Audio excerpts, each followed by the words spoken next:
Is fertilizer really that bad for the environment? Stay tuned to find out.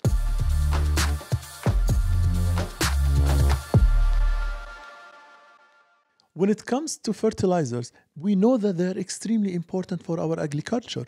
Without them, we can't hit our goals of production. But at the same time, we know that they are harmful for the environment. For example, to produce nitrogen-containing fertilizers, we need to use fossil fuels to combine hydrogen with the atmospheric nitrogen. After that, we apply the fertilizer to the soil where it produces various nitrogen oxides, part of which is going to be absorbed by the plants, but the other parts are going to leak to the environment and result in the pollution, particularly nitrous oxide, which is the third most contributor to the green gases. The agriculture sector actually produces 18% of all greenhouse gases. And if we concentrate on a fertilizer, it's nitrous oxide. Nitrous oxide is the number 3 most prevalent greenhouse gas. In an attempt to reduce greenhouse gases, Prime Minister Justin Trudeau and his government have proposed a 30% reduction in greenhouse gases by limiting the use of fertilizer. A reduction of 30% is unattainable. A study came out to show that 14% is more realistic. Farmers could achieve that by deploying the 4R policy: right source, right rate, right timing, and right placement. Overall, we're putting Canadian farmers at a disadvantage here. Reducing emissions means that they will absolutely have to reduce profits. Not only that, the food supply will be impacted. And at a time when inflation is so high, costs are so high, everyday Canadians will suffer. When it comes to climate change policies, we need to be very careful on the side effects that these policies will have. It's not black or white, and a 30% reduction is simply too much. We at Sustainable Truth advocate for a more reasonable reduction, something like 10 to 15%. Climate emergency is an issue. We should be taking positive steps towards it, but not at the cost of our farmers. My name is Gurjeet Matharu. And I'm Abdu Radi. And this is Miss Sustainable Truth. So Abdu, what did you think about that 30% reduction? I think it was really unreasonable. You know what I don't understand is, did people not do research when it came to this? Yeah. Right? I think a lot of it was to do with what happened in Europe. Yeah. Maybe they just took too much from it, but Canadian farmers do a good job. I think that, in principle, we are always support of any kind of reduction in emission. Yeah. But we have to be reasonable. Yeah. Like, we should really know that the way to do that, we should not make other people suffer really too much. And this is exactly what's happening there. When something is really completely efficient, I'm not saying it's 100% efficient. I'm saying there is a wiggle room, right? Yeah. But you have to be really reasonable. Go and talk to them and see exactly how much they can reduce. Then talk to researchers. Then conduct research. And after you do that, the results when they come out are the one that will help you to make the decision, right? It's not something like, oh, you look at another country, they decided to do that, you just follow them blindly. I think people are panicking because they're not doing enough for climate change. They got to do something. So let's just put a proposal together to try to do something, right? And when you do that, it gets dangerous. I think out of all the industries, agriculture is the one that you have to be the most careful in. Exactly. Right? Like, this is our food supply. Dude, you know my philosophy all the time. Two people, don't mess up with them. Someone who's giving you food, someone who's giving you medicine. Yeah. That's the point. Yeah. And with this inflation, food costs, water, all these issues around agriculture, right? Like, if you want even to study this from many aspects, like, let's start from economic point of view. Yeah. Just like ignore a little bit the climate, right? Yeah. You will see that first it will impact directly the farmers. Yeah. So bad. Then after that, it will go to the market itself. What else do you need to do? Oh, there will be a shortage. Shortage will result in increase in the price. We already have inflation. So the government will decide, oh, you know what? How about we go and import from somewhere else? Where is that going to be imported from? Most probably Mexico or California. Meaning that you are going to result in more emissions for the transportation than was actually in the first place. Yeah, exactly. So did you consider all that? Did you consider the source that you're going to use to bring all of these things back to the market? Or just that's it, you're cutting everything by 1/3 and then you're not going to replace it? Yeah, that's the question, right? And there was protests, I think, in a few areas in Europe as well, for similar reasons. They couldn't survive on the fertilizer cuts, right? And rightfully so. And the odd thing that I find is when you first hear about these protests, the media, and I mean like mainstream media, they look at it and they're like, oh, they're against climate change. Look at these people, right? And I hate that narrative. It's because people don't look into it. When it comes to climate change, when it comes to policies, there's no 100% right policy ever, Correct. right? So when it comes to the farmers and the reduction of fertilizer, like we need to come to a solution. We can't just eliminate fertilizer. No, that's not gonna be. Like, and why are we targeting fertilizer? Why fertilizer? Like there's so many other things that we could be targeting that have a much better return.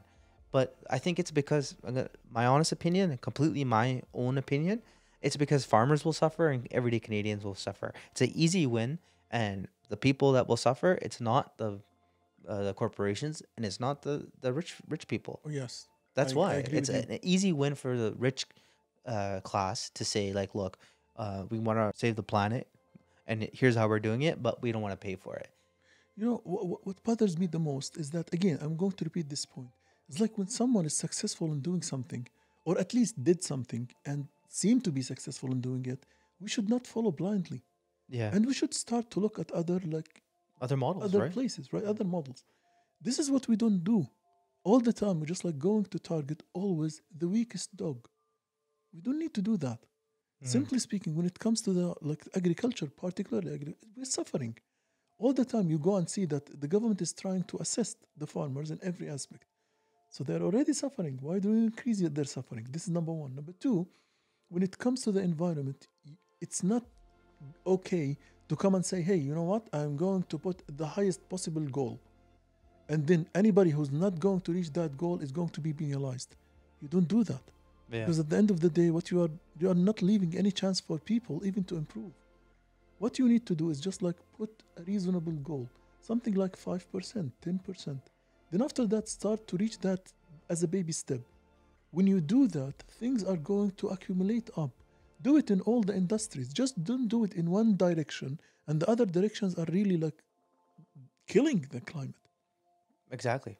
That's exactly the point. The point is that there are so many things which we can do to reduce this 30% emission from the agriculture, from other industries that are less important than agriculture.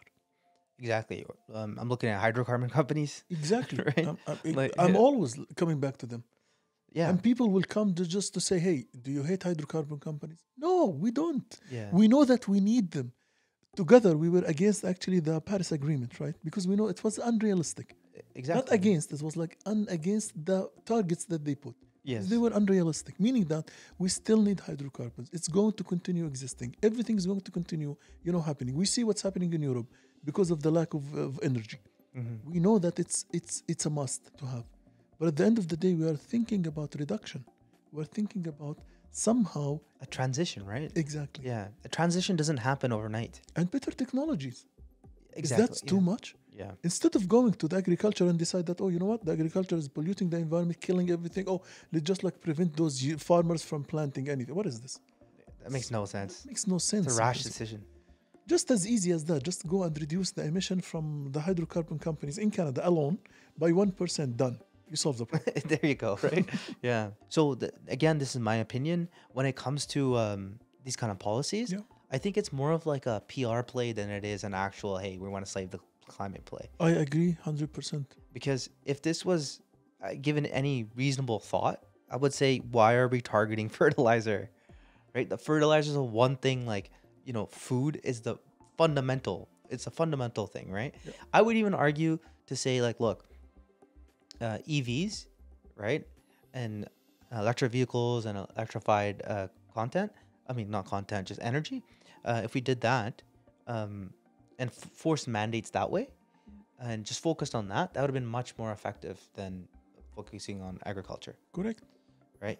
And even though it produces quite considerable amount of greenhouse gases, we just did an episode on lab-grown meat. Take some money, invest into technology, agri-tech. Done.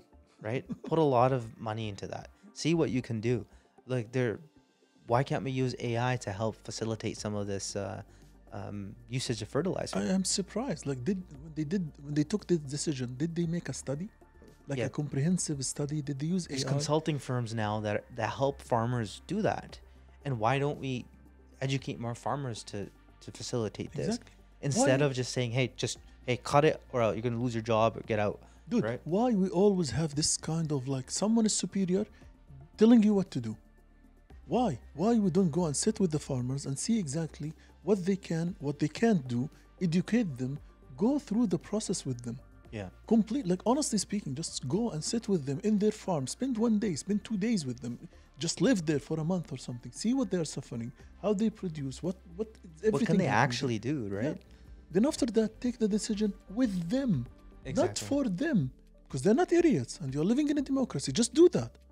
Yeah, I don't know why.